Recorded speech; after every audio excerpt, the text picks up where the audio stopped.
I don't care if I'm going to the corner store, if I'm going to the gym, or if I'm even going to bed. I'm going to put that shit on every time without fail. Top of the team, Coach E, and it is time to leverage your life. And if you didn't know, your life is your business. And if you're not living the life you desire and deserve, probably because you're not minding your business. And if you're not minding your business, it's probably because you don't know what your business is. And if that's the case, you're in the right place. Now, today, I want to deal with the subject of owning the room. When I make my addresses, to make this clear, I'm first addressing men predominantly. No particular race of men, but men in general, from young to old. Secondly, I'm addressing entrepreneurs and people who want to be high level achievers, whether you have already jumped into your entrepreneur journey or you haven't yet. My message is to you, specifically to the people who desire to be high achievers. So when I say I want to talk about owning the room and the methods by which you can go by owning the room, I'm speaking to people who desire to own the room because they want to walk into situations and make connections that will propel them in their career. So when I say high achievers, that's who I'm speaking with. If you do not desire to be a high achiever, these things might be extreme. You might say, oh no, you don't have to do that, or you don't have to do this. If you don't want to be a high achiever, you don't. But if you do want to be a high achiever, these are some of the things that work for me. Now, I've always been known when I come into a situation to always see, but most importantly, be seen. I never leave out of a situation without people knowing I was there. And how do I know people know I was there? Because if I go to another situation, somebody that I seen at that last situation is going to remember me and say, hey, I seen you at the last networking event, or I seen you at that conference, or I seen you at the homie's house. They're going to say that. I'm going to make my presence known. And how I'm going to make my presence known, whether it's the way I dress, whether it's the way I act, the way I talk, whether I came in with my wife and she's looking like the best thing up in there. There's something about me that's going to make you remember me. And if none of those do, then maybe it's my reputation that will precede me so that when I get there and you meet me in the flesh, you say, oh, that's him. Okay. And that's my goal. I do that intentionally. It's not by accident, it's by design. I come into a situation to influence. And for those who want to understand how to do that, I'm going to give you a couple of ways you can do that. But the main thing is to understand that these ways I'm talking about is how to own the room. I'm not just saying to be present. I'm not just saying to network. I'm saying this is how you own the room, how you make it so that people want to know you, want to shake your hand, possibly want to take a picture with you, want to see you, want to make some kind of connection before they leave because they feel like you're somebody important. Now, the first thing on the list is the most important thing, and everything falls in place from here. But the first thing is the most important thing, and I'm going to get it straight into it. You have to know who the fuck you are. And I can't say it no clearer. Know who the fuck you are. Before you walk out of the house, before you start your day, know who the fuck you are. And when I say know who the fuck you are, I mean know what you stand for and what you're not going to go for. Know what you're going to accept. Know what you're willing to live and die for, and know it very clearly. And it's important for you to understand. I didn't just say know what you're going to live for. I also say know what you're going to die for. Because I think that knowing what you want to die for is even more important because it's more of an exact. Um, when you're willing to die for something, it has to be important on your list. And when people know you're willing to die for, you're willing to lose your life for it, they're going to think twice before they even approach you to threaten that, even more so than what you're willing to live for. A lot of things that you're willing to live for, you're also willing to die for too, like my family. I'm willing to live and die for them, whichever it must be. If I have to live for them, which I am right now, I live for them as being the man I'm supposed to be the provider and all those things. But if somebody threatens their life and their well-being, I'm willing to die for them. And that has to be communicated in everything I do. When I walk in the room, I already know who I am. You're going to have to figure out how you're going to figure out who you are. That's something that everybody needs to do before they even try to continue on building everything, because everything after knowing who you are is an extension of that. Who are you? Know that, understand that, and then stand on that. You have to know who you are, big fella. It's not, you can't go out into this world half-assed. You can't go out into this world unsure, because you will get ate up. There are piranhas, sharks, and wolves out here who are ready to manipulate you as they should. They are ready to devour you as they should. You might say, oh, why is life like that? Why are people ready to devour me? Why can't we just be in a society where we live and let live? Because energy is constantly moving, bro. And there's two types of energies. There's negative energy and there's positive energy. There's darkness and there's light. And unless the light is shining bright enough to hold the darkness back, the darkness is always on a mission to consume it. If you look at a candle in the middle of a dark room, the darkness will stay at bay as long as that fire is burning. But as that fire gets weak, that's when that darkness begins to creep in. You got to keep the darkness back. You got to keep the negativity at bay. And the only way you can do that is by shining bright. So you have to fight the good fight. Now, because I believe that knowing who you are is the most important point, and all these other points, they just come secondary to that, and they fall in place with that. Now, the first point after knowing who you are is you know who you are by showing your body language. Your body language speaks without you having to speak. When you step into a room, you're not going to always be able to speak to everybody depending on how big the group is. You might not be able to greet everybody, but guess what? You're communicating with everybody. And even when you think somebody's not watching, they're watching. And your body language will speak for you. When you walk into a room defeated, people can see that through your body language, and they will come and they will pounce on you. You will be prey. How do you walk in a room defeated? Shoulders hunched over, head down, dragging your feet, hands in your pockets, no sense of alertness, no sense of awareness, slow. You stay in the same spot the whole time. You never get up and move around. You never try to survey your surroundings. You never try to communicate. You put yourself in an awkward position. Your back is to a position where you are vulnerable to attack. You don't show any sign of being ready if you have to get ready. You show all the signs of a victim. You show all the signs of a sitting duck. And a lot of times, these body language signs are because you don't feel really confident in yourself, or you don't know yourself. Because remember, if your first thing is covered and you know yourself, you're going to walk in with that confidence. So your body language speaks clearly to knowing who you are. And when you know who you are, you're going to walk in like that. You're going to have your head high because you're proud of who you are. You're going to have your shoulders back because you're confident. Your chest is going to be out because you're confident. You're not looking for problems, but you're ready to issue out whatever person wants to give you problems, anything that they want. You walk in and you're alert. You looking. You seeing. You being seen. You're surveying. You're communicating. You're not being antisocial, but you're not trying to talk to everybody. You're not being goofy. Body language speaks volumes because everybody is watching, even when you think they're not watching. And it's the one way you communicate, you knowing who you are. The second thing is how you actually communicate, the words that come out of your mouth. Very important to owning the room.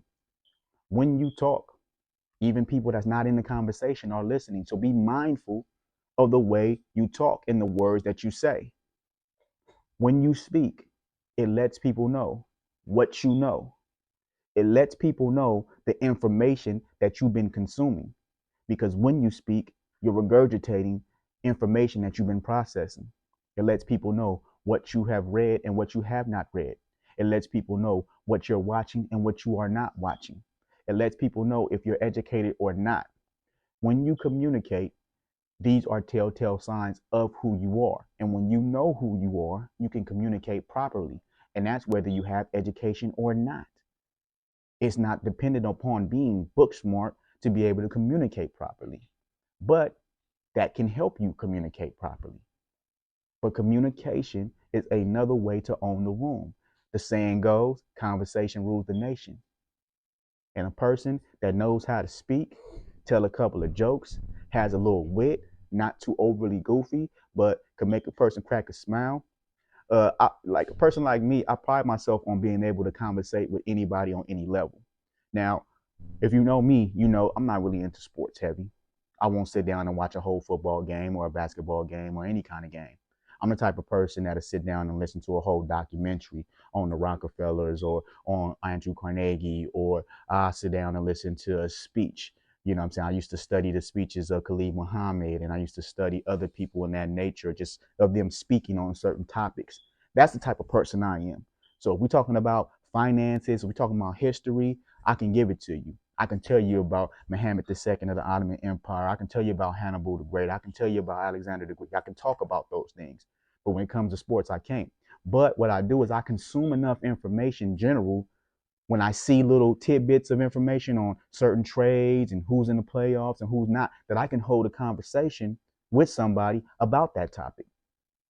It'd be a topic that I probably don't know anything about, but I know enough about it to hold a conversation. So it's like kind of like being a jack of all trades, but the master of none. You got to be able to communicate on everybody's level if you want to talk to everybody. What I found out is a good way to create a conversation is if you're in a non-formal environment, wear a jersey. I can't tell you how many times people created conversations with me of all races, of all backgrounds, just because of my jersey.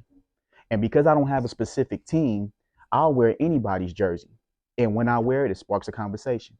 If I'm wearing a Warriors jersey, then a Laker fan gonna spark a conversation with me. If I'm wearing a Lakers jersey, then a Laker fan gonna have a conversation with me, whether I'm wearing his team or not. So it's basically a way to open up conversation. So that goes to the dressing, which I'm gonna get to next, which is the dress to impress. But the way you dress communicates, and the way you dress can have you own a room. But you're communicating constantly, and knowing how to communicate by being able to be versed in several different topics, not an expert, but can have a general conversation, helps you to own the room. Like I said, people are watching you. Some people are waiting to speak to you, but they're watching how you get around. And once you do something that probably they dislike, they might be like, yeah, I ain't talking to that dude. But then if they see how you moving around, they see who you talking to, who you not talking to, who you know, how you conduct yourself, then they say, oh yeah, I'm gonna make my way to speak to that person. And then when you speak correctly, you speak elegantly, you speak articulately, and you speak on what you know. If you don't know a lot, don't lie and don't speak on what you don't know, because you can be read through by doing so. Now, lastly, is to me one of the most important things, and one of the things I like to do the most, and that is dress to impress. Look, like I said before, I don't care if I'm going to the corner store, the gym, or to bed. I'm going to put that shit on. Why? Because it's a reflection of who I am and how I feel about myself. I like to match.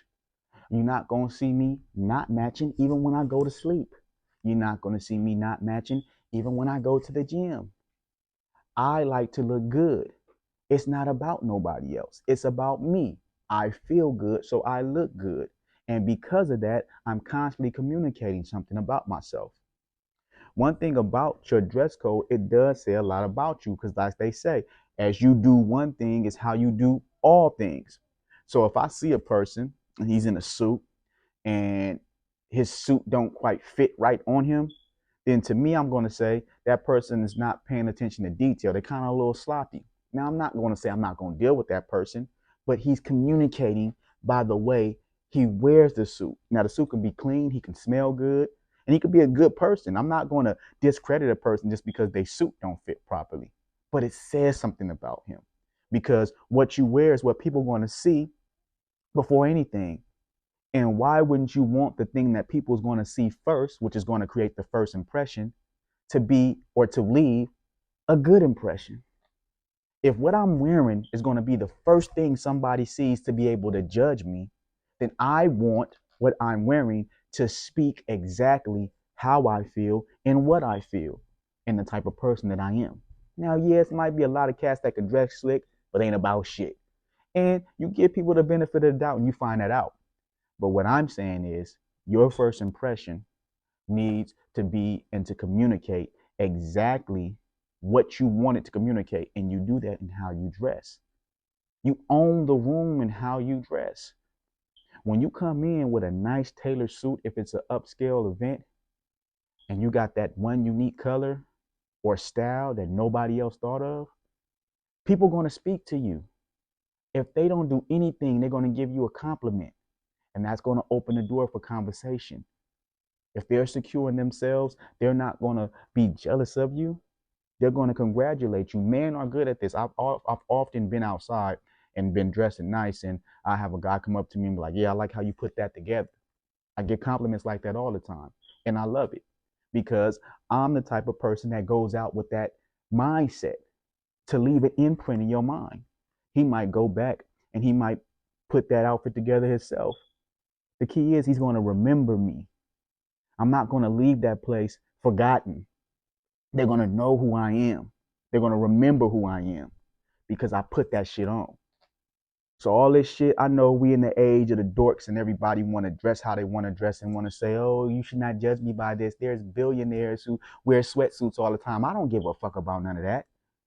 What I'm telling you is you dress how you feel. A lot of them cats is introverts, and a lot of them cats is realizing that they need to produce a little bit more testosterone.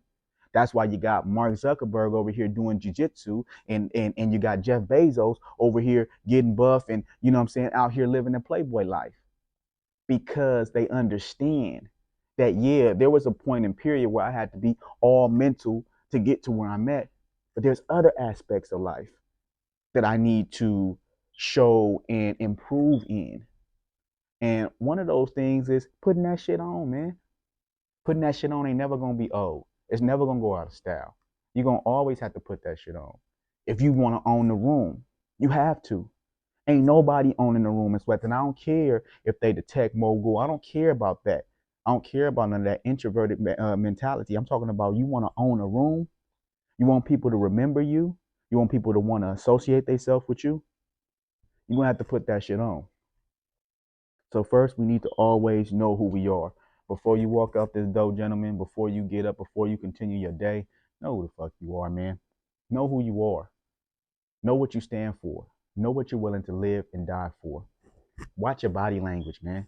Sit up straight. Put your chest up. Put your shoulders back. Your chin up. Stand on your square. Look alert. If you don't know how to fight, look like you ready to, though. Look like you ready for all opposition. Learn how to speak articulately. Know a little bit about everything. And what you don't know, just shut the fuck up about. Because you don't want to appeal dumb or you don't want to appeal like you're trying to fit in. Know what you know, and what you don't know, stay away from. People respect that. And dress to impress. Put that shit on, man. Stop making excuses. Make it a habit to put forth the best personal or best first impression by wearing something that speaks. Everything is communicating. If you look at the three things I talked about, they all communicate. One of them actually communicates verbally, but the other two communicate symbolically. But the main point is you're always communicating. And make sure you're communicating the message that resonates with what you want to achieve in stepping into these spaces. Own the room. I want to encourage you to check out the Leverage Your Life program if you are interested in business coaching and personal development. If you're interested in mentorship, I want to encourage you to check out my book, Against All Odds, and any other books I have on the way, I'm going to let you know about so you can tap in into the mindset of Coach E. If you want the Coach E mindset, then tap into the book, understand my story, where I come from, and how I developed and became the man I am today. Because I wasn't always this man, but I developed into this man by going through the hardships and the good times. Develop yourself, work on yourself. Remember that you work harder on yourself than you work on anything else. And lastly, don't be good, be good at it.